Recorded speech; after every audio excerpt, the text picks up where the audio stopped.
अस्सलाम वालेकुम नाज़रीन, welcome to Sunsilk world cup हंगामा presented by Panther tyres, powered by Sparx smartphones and brought to you by ज़मीन.com। हर पता हमें पता है और 3 टीमों का पता हमें पता है कि वो क्वालिफाई कर चुकी हैं, जिनमें सरफहरिस्त इंडिया जबरदस्त परफॉर्मेंस रही है थ्रू आउट द टूर्नामेंट। एक भी मैच वो नहीं हारे। दूसरे नंबर पर साउथ अफ्रीका, तीसरे नंबर पर है ऑस्ट्रेलिया, चौथे नंबर पर कौन आएगा, कौन क्वालिफाई करेगा सेमीफाइनल के लिए, ये अभी देखना है। और 3 टीमों में अभी तो हम देख रहे हैं कि मुकाबला जो है वो जारी है, जिसमें पाकिस्तान है, न्यूजीलैंड है और अफगानिस्तान है। अफगानिस्तान को गुज़िश्ता रोज हमने देखा सेटबैक हुआ, कहां से क्या जबरदस्त तरीके से वो जीत रहे थे और ग्लेन मैक्सवेल ने सारी काया पलट दी। और आज भी दिल कर रहा है बस उसी पे बात करी जाए, लेकिन आज के मैच पे भी बात करनी है। पैनलिस्ट हमारे साथ मौजूद है, हमारे एक्सपर्ट्स सलीम मलिक साहब और अब्दुल रऊफ साहब। सलीम भाई, आज मैच होने जा रहा है इंग्लैंड वर्सेस नेदरलैंड्स। कितना जरूरी है आज इंग्लैंड के लिए ये मैच जीतना?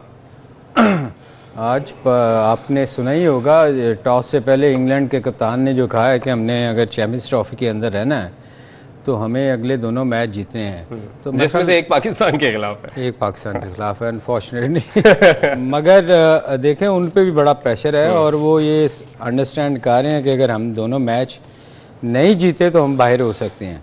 तो मेरा ख्याल ये बड़ा वाइटल है, स्पेशली इंग्लैंड के लिए। नैदरलैंड के लिए तो शायद इतना ना हो, पर इंग्लैंड जैसी टीम के लिए चैंपियंस ट्रॉफी में रहना और उसके लिए उनको ये दोनों मैच जीतने पड़ेंगे।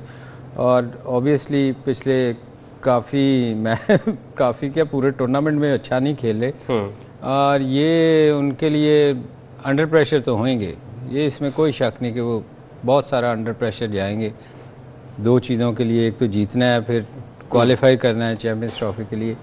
तो ये अच्छा मैच देखने को मिलेगा। नेदरलैंड बुरी टीम नहीं है, क्योंकि ये आप देखें हर टीम को इन्होंने टफ टाइम दिया है और स्पेशली इंग्लैंड जिस तरह स्ट्रगल कर रही है, अगर थोड़ा सा वो आज फिर वैसे ही खेली जो थ्रू आउट टूर्नामेंट में खेल रही है तो नेदरलैंड उनको तंग करेगी, तंग कर सकती है। रऊफ भाई, नेदरलैंड जिस तरह से सलीम भाई ने कहा कि थ्रू आउट द टूर्नामेंट हमने देखा है कि वही जो एक्सपेक्ट किया जाता है हमेशा नेदरलैंड से कि कैसा परफॉर्म करेगी। हाँ, अगर इंग्लैंड जैसी टीम से मुकाबला है तो वन साइडेड होगा, लेकिन अभी तक की जो गेम्स हमने नेदरलैंड की देखी हैं, बिल्कुल जिस तरह सलीम भाई ने कहा कि हर टीम को इन्होंने टफ टाइम जरूर दिया है। आज आपको क्या लग रहा है कि क्या होने जा रहा है? देखिए, जो नेदरलैंड की टीम है, इन्होंने एक तो क्वालिफाइंग राउंड में बहुत अच्छा खेला था और वेस्ट इंडीज जैसी जो स्ट्रॉन्ग टीम थी उसको इन्होंने 2 दफ़ा वहाँ पे शिकस्त दी थी।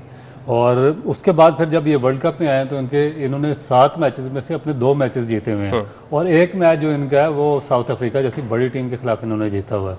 तो आप इनको बिल्कुल लाइट नहीं ले सकते। लास्ट मैच अफगानिस्तान में थोड़ा सा इनकी जो बैटिंग थी वो कोलैप्स हुई है, 181 इन्होंने कुछ इस तरह का स्कोर किया, मगर उसके अलावा जो पूरा टूर्नामेंट में ये खेले हैं वो आउटस्टैंडिंग क्रिकेट खेली है इन्होंने, बॉलिंग में, बैटिंग में, फील्डिंग में, और इनकी जो प्लानिंग है वो भी जो इनके रिसोर्सेज हैं उनके मुताबिक बहुत ही शानदार रही है। अब जो इंग्लैंड की टीम आ रही है, इंग्लैंड ने इस मैच को भी बहुत ही सीरियसली लिया हुआ है, क्योंकि उन्होंने जो इनके हैरी ब्रुक्स है जो पिछले मैचेस नहीं खेले, जो उनके मेजर बैट्समैन थे, काफ़ी अरसे से रन कर रहे हैं, उनको वापस लाए हैं उसकी लिविंगस्टोन की जगह पे। और फिर इनके जो मार्क वुड जो काफ़ी एक्सपेंसिव बॉलर हो रहे थे इस वर्ल्ड कप में, हालांकि 150 प्लस हैं, तो उनकी जगह पे ये गस एटकिंसन को इन्होंने खिलाया कि 25-26 ईयर्स ओल्ड, वो भी तेज़ बॉलर हैं। तो 2 स्पिनर्स हैं इनके पास, आदिल रशीद और मोइन अली। तो काफ़ी मेरा ख्याल है कि इनको 300 प्लस रन करने पड़ेंगे पहले बैटिंग करके, अदरवाइज नेदरलैंड 300 से नीचे कुछ भी कर सकते हैं, कुछ भी कर सकते हैं। अली 150 वाले बॉलर इस टूर्नामेंट में मेरा ख्याल महंगे ही पड़े हैं।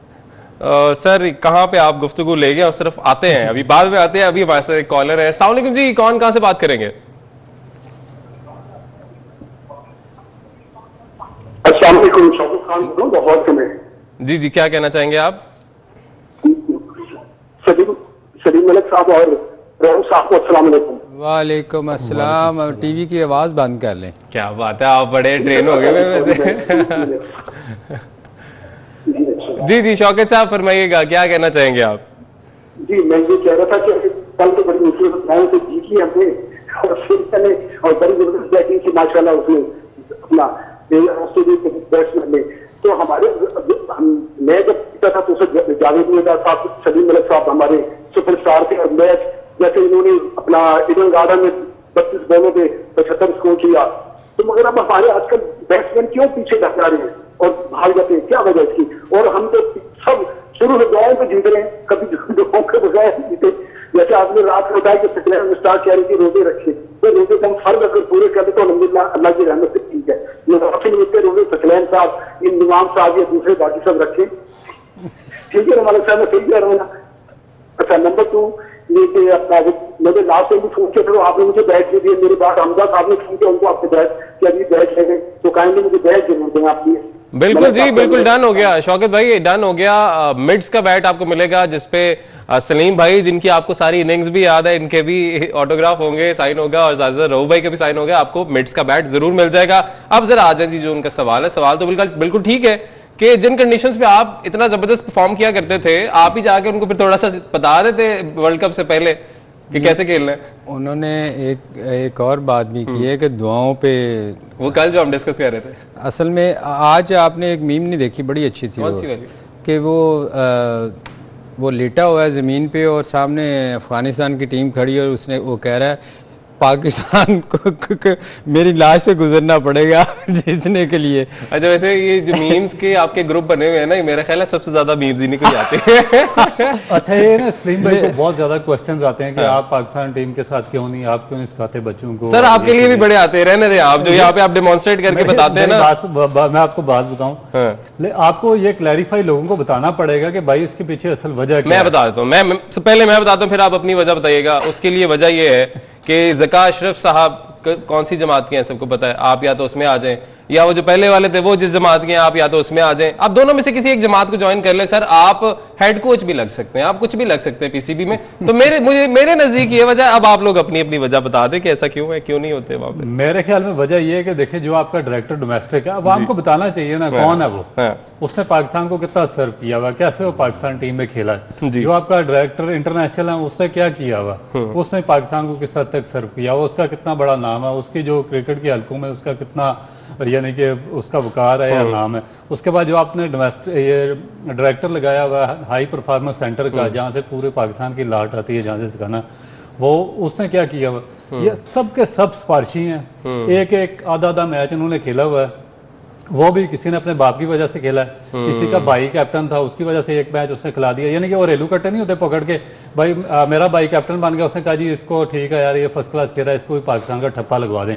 उस तरह का एक match director high performance centre को खिलाया हुआ, उसी तरह का एक मैच जो आपका डायरेक्टर डोमेस्टिक है उसको खिलाया हुआ है। इसी तरह का एक मैच जो आगे वो जो बॉलिंग को कोच करता है, उससे तो कुछ भी नहीं, उसने जिंदगी में कभी बॉलिंग ही नहीं की, और पाकिस्तान के फास्ट बॉलर को कोचिंग कर रहा है, वो भी किसी का भाई है। यानी बस रिश्तेदारियां निभाई जा रही हैं वहां पे, और वो परमानेंट रोजियां जो है आपको बताना चाहिए, आपका बताना आवाम को बहुत जरूरी है, क्योंकि इनको एक्सपोज करें ना यार, कि ये आवाम रोजाना सवाल पूछते हैं कि आप क्यों नहीं आते, आप क्यों नहीं आते, तो इनको बताएं। चले ये तो बताएंगे, और साथ ही साथ कुछ बड़ी इंटरेस्टिंग स्टोरीज है। हम जब यहाँ पे बैठ के बात करते हैं ना कि हमारा डोमेस्टिक स्ट्रक्चर जो है वो क्यों नहीं बेहतर होता, हमारी डोमेस्टिक से अच्छे प्लेयर्स, कुछ गिने चुने तो आते हैं, लेकिन और बेहतरी क्यों नहीं आती उसमें। उसमें जो प्लेयर्स को खिलाया जाता है, किस बुनियाद पर खिलाया जाता है, डोमेस्टिक से शुरू होता है ये काम। मेरिट की धजियां जहां पर असल में उड़ाई जाती हैं, वहां से हम बात शुरू करेंगे। लेकिन उससे पहले वो जो कॉलर ने आपसे सर बात की और सवाल किया कि आप क्यों नहीं बताते, और बात वहीं से जुड़ गई कि आप क्यों नहीं बताते और क्यों नहीं जाते। रऊफ ने बड़ा अच्छा एक्सप्लेन कर दिया कि जितनी देर प्रोफेशनल लोग नहीं आएंगे, देखें जिन लोगों ने 20-20, 25-25 साल ग्राउंड में गुजारे हुए हैं और जिनका एक्सपीरियंस है, वो लोग अगर उस जगह पे नहीं होंगे। मैं आपको एक बात बताऊं, यहाँ होता क्या है कि मुझे याद है कि एक बच्चा, मेरे बच्चों के साथ खेलते हैं तो अक्सर आते हैं बच्चे, तो वो कहते हैं जी मैं अंडर 16 के लिए सिलेक्ट हुआ हूँ। अब वो सिलेक्शन उसकी हुई और उन्होंने 4 माह डिले कर दिया टूर। अब मैं सिलेक्शन का मेयार आपको बताने लगा हूँ कि किस तरह मैं सिलेक्ट हुआ हूँ और आप सिलेक्ट नहीं हुए, कैसे आप सिलेक्ट होंगे।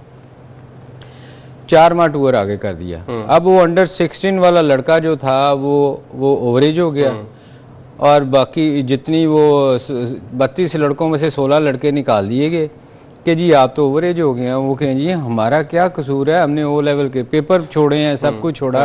वो बच्चे आगे रोते थे, और कौन गया, फिर आप गए, वो गया, जो इस तरह ये फिर कंपनसेट करते हैं। ये चीज़ें जो है ना, ये उतनी देर नहीं रुक सकती। फिर दूसरी और एक चीज़ क्या करेंगे, सीजन उस सीजन में करवाएंगे जब बारिशों का सीजन होगा। हर साल आप निकाल के देख लें कि बच्चों के ये बारिशों के सीजन में ये करवाएंगे।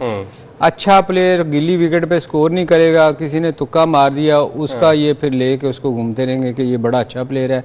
वो अच्छा प्लेयर बेचारा स्ट्रगल ही करता रहेगा कि यार मैं किधर फंस गया। अब 4 मैचों में से 3 मैच उसके, यानी बहुत सी गड़बड़ है जिस पे ज़ाहिर फोकस करने की जरूरत है। ज़ाहिर है डिस्कशन भी इसलिए की जाती है ताकि इन चीज़ों को ठीक किया जा सके। कॉलर है सर हमारे साथ एक और। अस्सलाम वालेकुम जी। जी कौन कहां से और क्या सवाल करना चाहेंगे? मैं सुहेल बात कर रहा हूँ मुल्तान से। जी सुहेल साहब। अब्दुल रऊफ से मेरे 2 सवाल हैं। जी जी। एक तो ये हमारे हारिस सुहेल थे मिडिल ऑर्डर में बहुत ही अच्छे बैट्समैन, उनके साथ क्यों इतनी नाइंसाफी की जा रही है? और दूसरा हमारे थे उस्मान कादिर लेग स्पिनर जो कि ऑस्ट्रेलिया की तरफ से खेलने वाले थे, लेकिन उनको वहां से यहाँ बुलाया गया, लेकिन उनको क्यों नहीं खिलाया जाता? अच्छा उस्मान कादिर का आपने जिक्र किया और उससे पहले आपने किसका नाम लिया जी? हारिस सुहेल मिडिल ऑर्डर में हमारे हारिस सुहेल। ठीक है सुहेल भाई आपका सवाल आ गया है और रऊफ भाई से आपका सवाल है। तो रऊफ भाई 2 प्लेयर्स का उन्होंने नाम लिया है और वो कह रहे हैं जी कि इनको क्यों ज्यादती क्यों। हारिस सुहेल का एक तो उन्होंने जिक्र किया, दूसरा ऑस्ट्रेलिया की तरफ से कह रहे हैं प्लेयर उस्मान कादिर का मेरा नाम ले। देखिए हारिस सुहेल मेरा ख्याल है कि वन ऑफ द फाइनेस्ट जो एक टेक्निकल बैट्समैन है पाकिस्तान की क्रिकेट में। उसको बार बार चांस, वो हमारे दौर में भी खेलते रहे, बड़ा अच्छा वो खेलते थे, काफ़ी बड़ा स्कोर किया उन्होंने डोमेस्टिक में। लेफ्ट हैंडेड बैट्समैन, उनको पाकिस्तान ने काफ़ी अर्सा कैरी भी किया, मगर उनके कुछ फिटनेस के ऐसे इशू आ गए कि जिसकी वजह से फिर वो अपना कैरियर को आगे प्रोलॉन्ग नहीं कर सके। मगर उसके बावजूद पाकिस्तान क्रिकेट बोर्ड ने उनको बहुत ज़्यादा ओब्लाइज किया। जैसे ही वो फिट होते थे उनको वापस लाते थे, फिर टूर में शामिल करते थे, फिर कोई इंजरी होती थी वो बाहर हो जाते थे। तो मेरा ख्याल है कि उनको अपनी अगर वापस आना, क्योंकि अभी भी जगह है, कोई इतना टेक्निकली अच्छा बैट्समैन पाकिस्तान के मिडिल ऑर्डर में नहीं है। तो हारिस रऊफ अगर फिट होकर वापस आते हैं, डोमेस्टिक में परफॉर्म करते हैं, तो उनकी जगह अभी भी पाकिस्तान टीम में बन सकती है। और उस्मान कादिर को भी पाकिस्तान, देखिए वो T20 फॉर्मेट के बॉलर है, पाकिस्तान ने T20 में उनको काफी चांस दिया, मगर शादाब खान की वजह से वो अपना कैरियर वो भी प्रोलॉन्ग नहीं कर सके, क्योंकि शादाब एक आप आंखों का तारा था पाकिस्तान। ठीक है, यानी आप कह रहे हैं लेकिन अब जो शादाब की सिचुएशन चल रही है और परफॉर्मेंस चल रही है उसको मद्देनजर रखते हुए फिर ऑप्शन के तौर पे देखा जा सकता है उनको। ठीक है, अभी हमें ब्रेक का कहा जा रहा है जी, ब्रेक लेते हैं, ब्रेक के बाद वापस आते हैं। और आज इंग्लैंड वर्सेस नीदरलैंड है। इंग्लैंड का आज का मैच उनके लिए बहुत जरूरी है चैंपियंस ट्रॉफी में जाने के लिए, और पाकिस्तान का मैच भी बहुत जरूरी है, लेकिन हम चाहते हैं कि वो ना जीते। तो ब्रेक के बाद वापस आते हैं।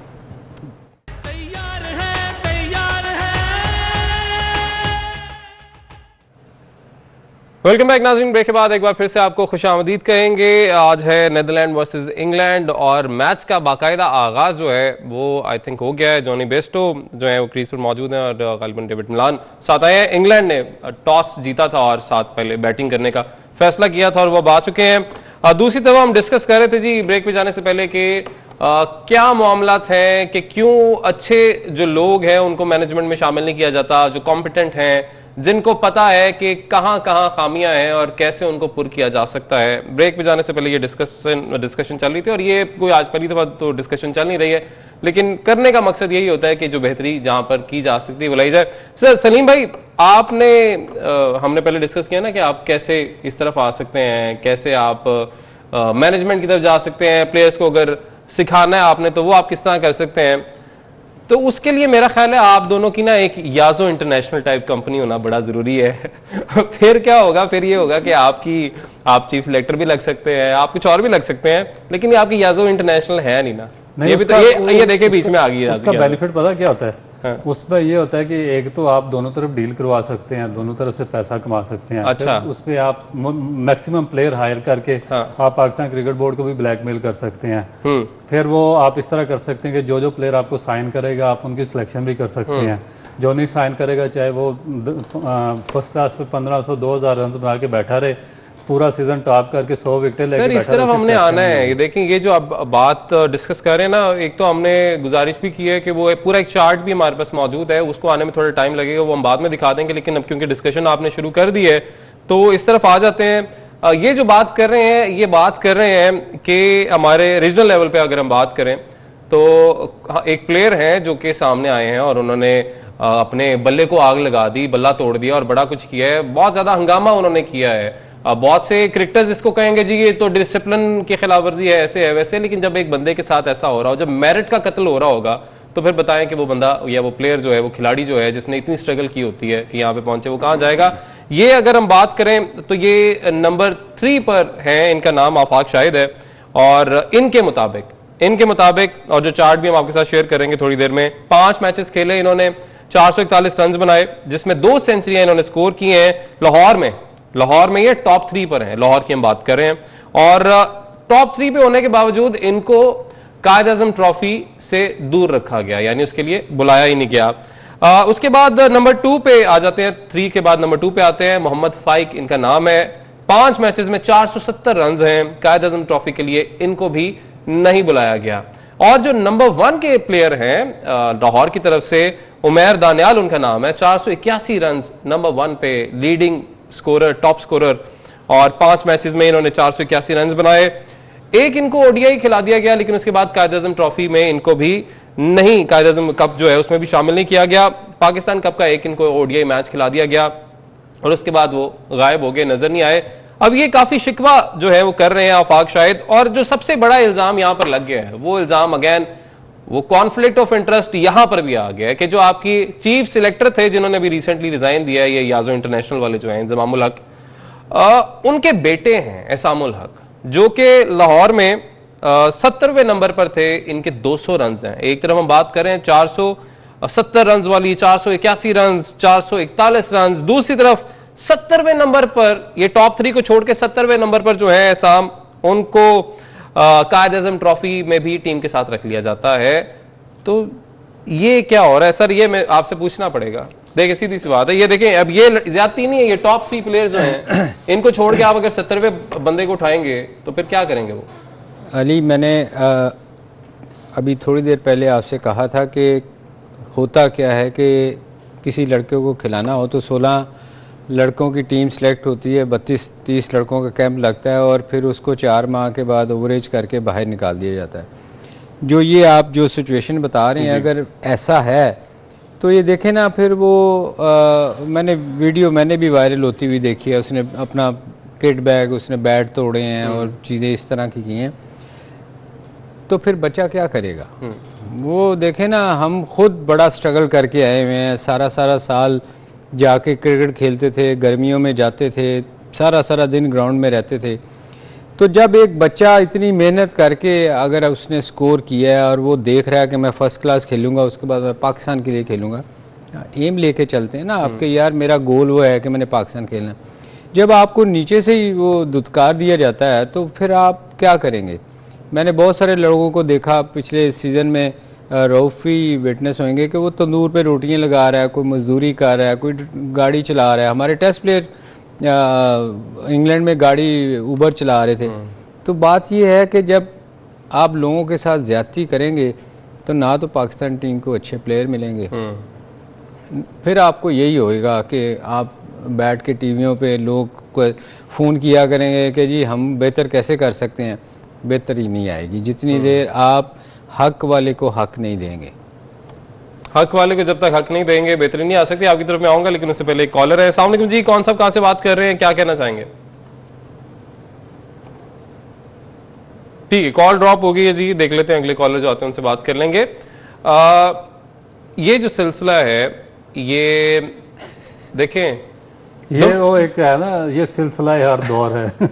डोमेस्टिक जो है ना, देखिए अब हम तो प्लेयर देखते हैं, जो हमारे पास कुछ गिने चुने प्लेयर सामने कुछ नाम आते हैं, हम उन्हीं पे लड़ाइयां करते रहते हैं। जी देखें, आपने शादाब को इतने चांसेस दे रहे, आपने अबरार को क्यों नहीं खिलाया, आपने एक लड़का मेहरान भी है, वो भी स्पिनर है, उसका नाम बहुत से लोगों को भी पता भी नहीं होगा।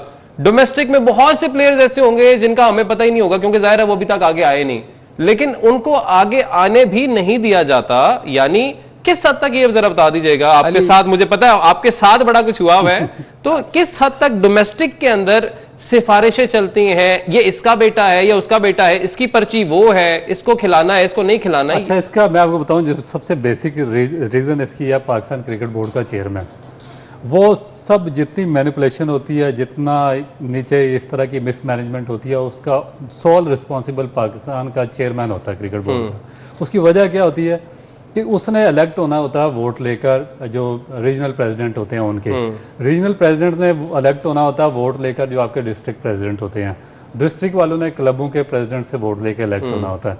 तो ये जो ये एक मैनिपुलेशन का ये एक धंधा चलता है ना, ये ऊपर से नीचे तक चलता है। अब ये जो चेयरमैन का मुंह बंद इसलिए हो जाता है कि क्योंकि जो डिस्ट्रिक्ट जो रीजनल प्रेसिडेंट है उसने उसको वोट देना होता है। वो रीजनल प्रेसिडेंट फिर ये करता है कि जिस डिस्ट्रिक्ट के प्रेसिडेंट ने उसको वोट दिया है उसको वो उसके लड़कों को खिलाता है, चाहे वो परफॉर्म करें या ना करें। जो जिसने वोट नहीं दिया उसको नहीं खिलाता। ये नीचे से ऊपर, यानी क्रिकेट में भी A to Z सियासत ही चल रही है। इतनी गंदी खिचड़ी पकी हुई है। मैं इसलिए कहता हूँ कि ये जो मैनेजमेंट है ना, ये मेरिट पे होने चाहिए। जब तक आप मेरिट पर नहीं करेंगे, सियासी बेसों पर ओब्लाइज करेंगे इन लोगों को, देखें ना कि इनके कारोबार कोई और है, इनके इंटरेस्ट कोई और है, और ये जब इनको पाकिस्तान क्रिकेट बोर्ड की हवा लगा दी जाती है, टेस्ट लगाया जाता है, तो फिर ये कोई साफी होता है तो वो कहता है मैं क्रिकेट पे जान कुर्बान कर दूंगा। कोई शुगर मिल चला रहा होता वो कहता मैं क्रिकेट पे जान कुर्बान कर दूंगा। अब भाई क्रिकेट पे जान मैं कुर्बान करूं, जिसने 35 साल धूप सर्दियों में अपना कैरियर सेक्रीफाइस किया, अपनी सारा जिंदगी सेक्रीफाइस कर दी। सलीम भाई पॉलिटिशियन से हम कैसे एक्सपेक्ट कर सकते हैं कि वो पॉलिटिक्स को फिर गेम में नहीं लेके आएंगे, या उनकी कुछ जमात के उनको लोग कह देंगे बड़ी सिफारिश आ जाएगी और वो उसको ब्लाइज नहीं करेंगे, फिर जाहिर है ये मुमकिन है नहीं। बिल्कुल आपने ठीक बात की है। एक कॉलर ले लेते हैं सर। कॉलर जी, अस्सलाम वालेकुम जी। जी कौन साहब कहाँ से बात करेंगे, क्या कहना चाहेंगे? जी लाहौर से मैं मुस्तफा बात कर रहा हूँ। जी फरमाइए। बड़ी अच्छी बातें हो रही है क्रिकेट के मुतल्लिक, कैप्टन के मुतल्लिक, रऊफ भाई, सलीम भाई बड़ी अच्छी बातें कर रहे हैं। मलिक साहब के जो बेटे हैं वो भी तो क्रिकेट खेलते हैं जी, और उनको पता है कि क्रिकेट में किस तरह की सियासत चलती है। क्लबों के प्रेसिडेंट और हमारे जो दूसरे साहबान है जो उस क्रिकेट बोर्ड में विराजमान है, उन पर कई क्लबों का ख्याल करें। मेरी क्लब की जो खेलते थे वो बेचारा कैसे खेलने तो बहुत रोकी में जा रहा है, जो पाकिस्तान का हिस्सा बनना चाहते क्लब का नहीं बन सके। मेरी इन दोनों भाइयों से गुजारिश है, मलिक साहब से, रऊफ भाई से, कि ये खुदारा क्रिकेट बोर्ड में एंटर हो और जहाँ जगह जो हकदार बच्चे हैं उनको कराए। ये मैं इनसे गुजारिश नहीं कर रहा हूँ कि क्लब में खेले हुए हैं, इनको अंदाजा है कि एंट्री किस तरीके से चली जाती है। और खुदारा मलिक भाई और भाई आप क्रिकेट ख्याल करें और क्रिकेट बोर्ड में आप एंटर हो। ठीक है जी, बहुत शुक्रिया जी। और इसी बात के साथ हम आपको आज एक MB का बैट देंगे, क्योंकि आपकी बात मुझे भी अच्छी लगी है कि आप भी चाह रहे हैं कि बोर्ड के अंदर ऐसे लोग होने चाहिए जो कि वाकई काबिल हैं, जो कि मेरिट पर सबको लेकर चलें। ब्रेक लेनी है जी, ब्रेक के बाद वापस आते हैं और इनसे बात करते हैं।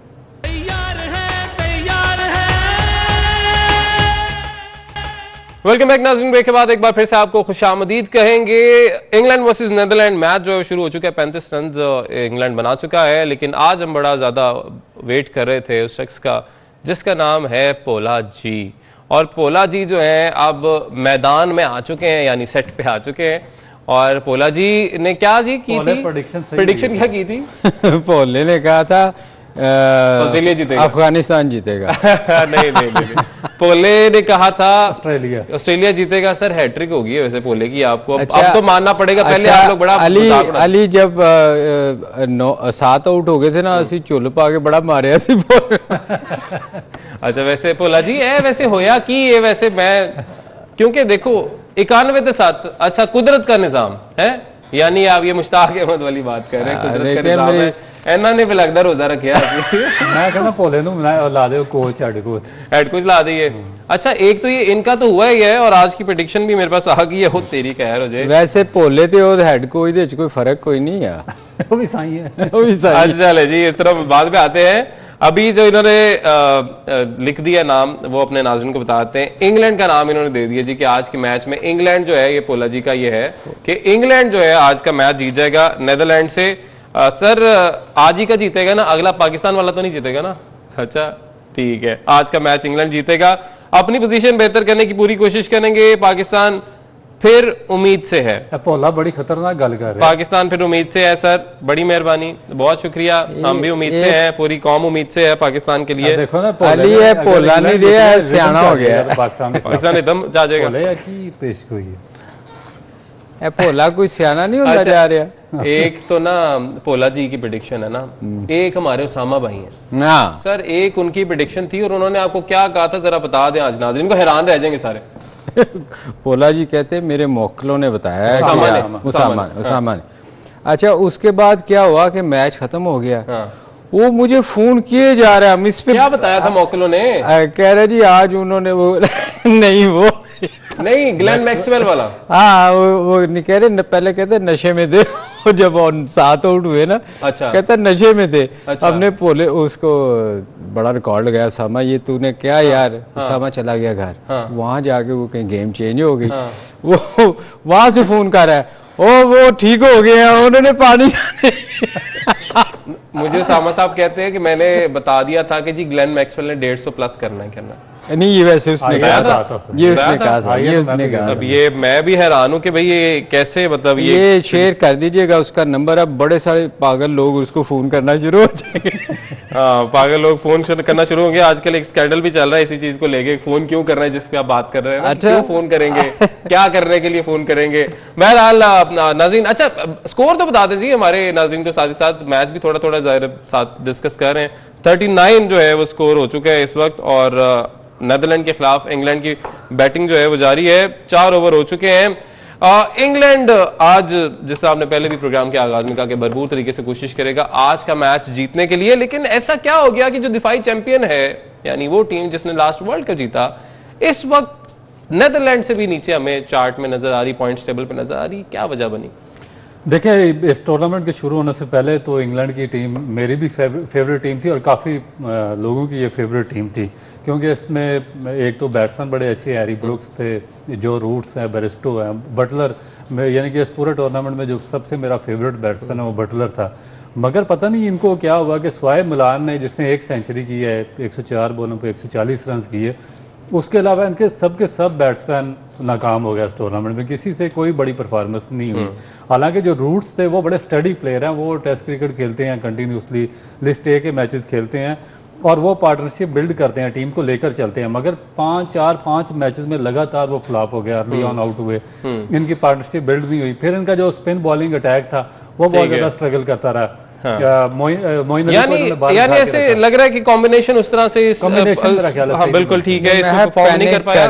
एक्स्ट्रा का सर मैं बार बार कही जा रहे हैं, हम इसको फिर पोस्ट मैच में भी डिस्कस कर लेंगे कि क्या इनकी जवाल की क्या वजह बनी है। बहरहाल चैंपियंस ट्रॉफी में रहना है तो इंग्लैंड को आज का मैच और पाकिस्तान के खिलाफ मैच जीतना होगा, लेकिन हमारी दुआएं पाकिस्तान के साथ है, तो इसलिए हो सकता है इंग्लैंड ना जीते अगला मैच। आज का कोई पता नहीं। नाज़रीन, पोस्ट मैच में मुलाकात होगी। अल्लाह हाफिज़।